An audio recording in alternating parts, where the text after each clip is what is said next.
So why does it hurt so bad when you get ghosted by a girl that's not even your girlfriend?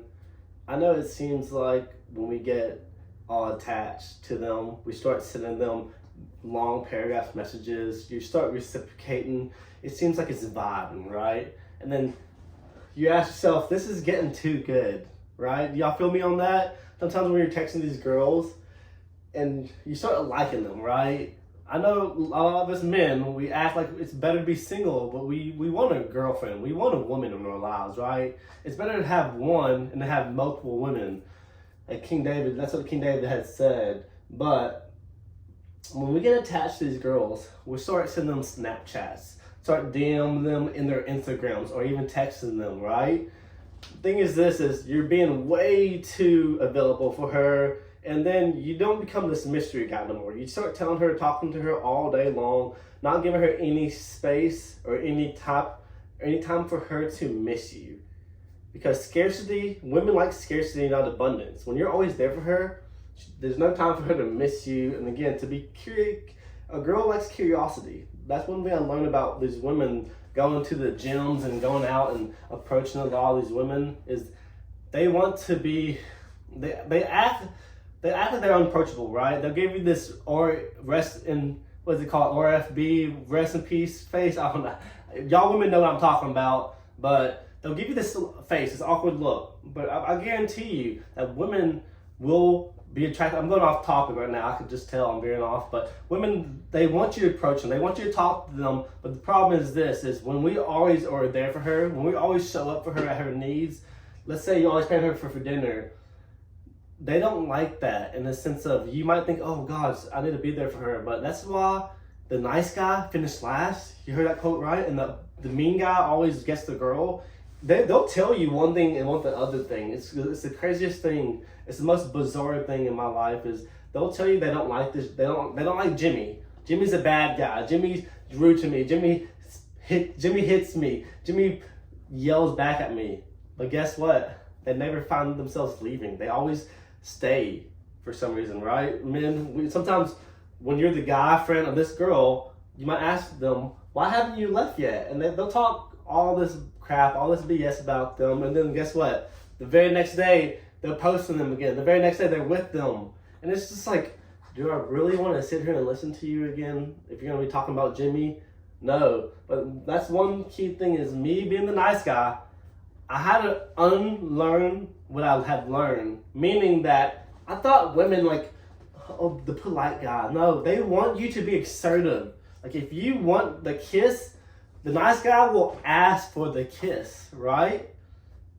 A playboy, a bad boy, will just go for the kiss.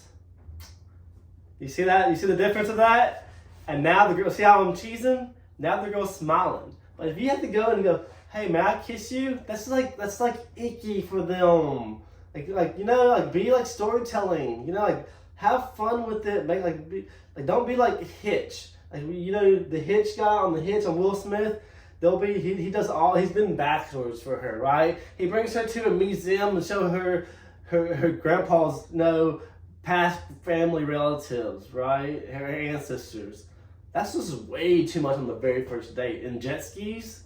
Are you kidding me? What has this girl done for you? So this is why if they do ghost you, if they do ignore you, it's easy to let them just dust your shoulders off. Don't worry about them. Start reflecting your life. Tell yourself you're better without her. And if you keep thinking about her, hit the Alt delete button. Easy. How, you may ask? If you have any text messages of her and you find yourself reading them, slide over, delete. If you have some photos of her in the past, click, select, delete all, go back into your delete area in the album, delete everything in that too. Last but not least, some of us, back in the day, the females used to be able to block us without social media. They just block us on the cell phone, right? And you had no way to communicate with them. But now, females, they have like 4 different social media accounts, like whatever, Twitter, Facebook, Instagram, OnlyFans, maybe, I don't know. But then us men, we like to, it's called soft creeping, right? We soft creep. See what they're doing. Eliminate that. Like I said, alt delete everything, block her on everything. Don't even let her see your stories. I know a lot of us guys, we like to play this game in our heads going, I wonder if Susan likes me still. I wonder if Susan likes me still. She just saw my story. She just liked my photo. They will gaslight you and manipulate you so bad. Women are the biggest manipulators. Why? They wear makeup to cover their real face. They manipulate you. They got fake tatas. I mean, geez, it's easier to be a girl these days than it is being a guy. You understand what I'm saying? You understand what I'm saying, dudes? Because after a breakup, it's like you have to recreate yourself. It's like you have to reemerge. Reborn. Find Jesus first. That's the best. That's what I did after my divorce and my breakups. Find Jesus first. But women, all they have to do is just show a little bit of cleavage, easy money, post a little, delete all your photos in her storyline. No more photos of Jimmy. Nothing but Susie now.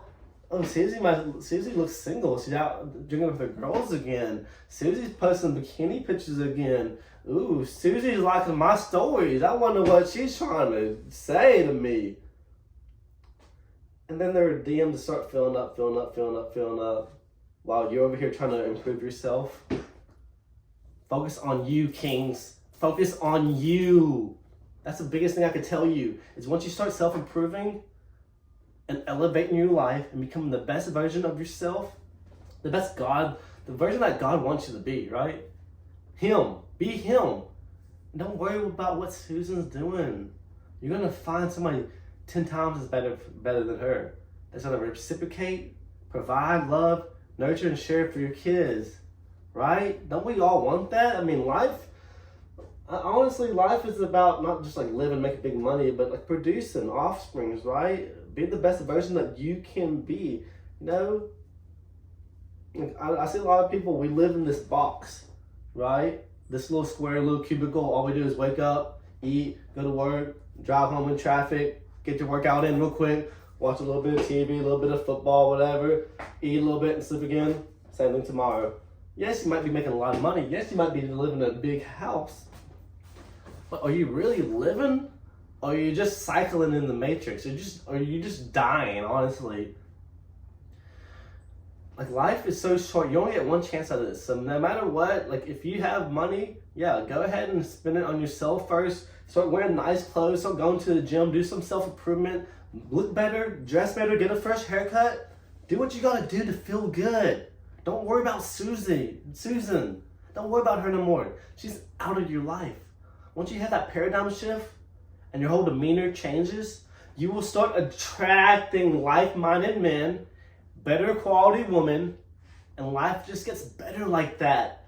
I'm not too sure why, but it's called the law of attraction. If you haven't read the book of law, there's a lot of books, there's a lot of self-help books out there that you can study, you can learn. But you have to unlearn things that you had learned before in the past. Like we said, being the nice guy, to become the alpha, the omega. I'm not saying to be mean. A good guy's not a mean guy. But a good guy knows his boundaries. A good guy knows how to say no. A good guy puts himself first. Let's say you're walking on the road, and you have the road right here and the sidewalk, and your woman's right here. You as a man need to know that you're going to be the one protecting her by the cars, robbers, whatever. You walk forward with her and you guide her. You put your hand back, and that's how you become a man. That's sexy. A lot of us, we're wimps. Like, a lot of us, we yell at our girls. We make them feel bad. We belittle them. This is not, if you're going to do that, then don't be in a relationship. Just don't. If you're mean to them, get out of it. And you women, this is for you too. Why do y'all sit in that? Why do y'all sit in misery? And one thing is because your shadow, like us as little kids, you know, like we had, when we were little kids from age 1 to 7, either we had trauma, stress, a family death, something happened to us to where it's our shadow now. The shadow follows us. So if you haven't worked on your shadow work, I'm going to start doing some classes, trying to teach y'all some things about how to forgive your shadow and learn him, learn her. Because she's the one that manipulates and controls the outside forces. You know what I'm saying? Because you have two voices, right? So If you haven't yet, like and subscribe to this channel. I'm gonna try to do about 2 videos a week. So